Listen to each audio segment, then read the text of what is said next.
So here we have the Ford C Max on a 13 plate. I'm going to start off by showing you around the outside of the car, and then we'll hop in and run through some controls on the inside. From the outside though, you can see it's a 5-door car with alloy wheels. Let's start off inside the boot and then work our way around the rest of the car from there. As we approach the back of the car, you can see we have reversing sensors, plenty of boot space as well, along with the 3 individually folding rear seats should you wish to increase this space even further. Okay, so we're just going to work our way back round to the front of the car, and then we'll hop in and run through some controls on the inside. But now that we've done a full circle of it, you can see it's in fantastic condition the whole way round. Just briefly before we climb in, I think it's well worth seeing the interior from this exterior point of view. There's plenty to run through on the dashboard, so let's hop in and we'll do that now. Okay, now that we're inside the car, we're going to start with the dials. On the left-hand side, we have the rev counter, and on the right-hand side, the speedometer. In the middle at the bottom, we have the fuel gauge and coolant temperature gauge, and then above that, the main trip computer, which includes the total miles of the car. They are 34,295.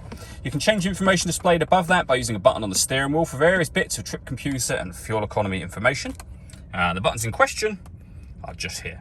Beneath that, we have cruise control and speed limiter. We have stereo and phone controls over on the right-hand side. The phone controls can only be used after such time as you pair the phone up to the car. And that is done by hitting the phone button here and then following the instructions up on the screen. We're going to close that for now. When it comes to music, we have, of course, got the radio.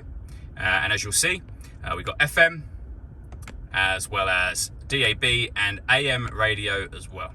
If you want to listen to your own music, you can do that via the CD player. This car's also got USB device.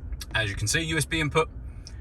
And you can also use the auxiliary input and Bluetooth audio as well. So you can stream the music wirelessly once you pair up your phone.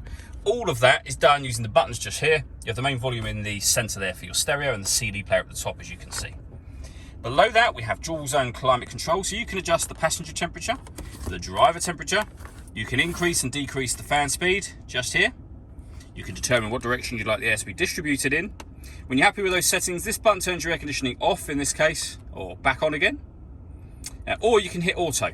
When I do that, the car will take control of the fan speed, and you can hear it doing that now, and the direction of the air.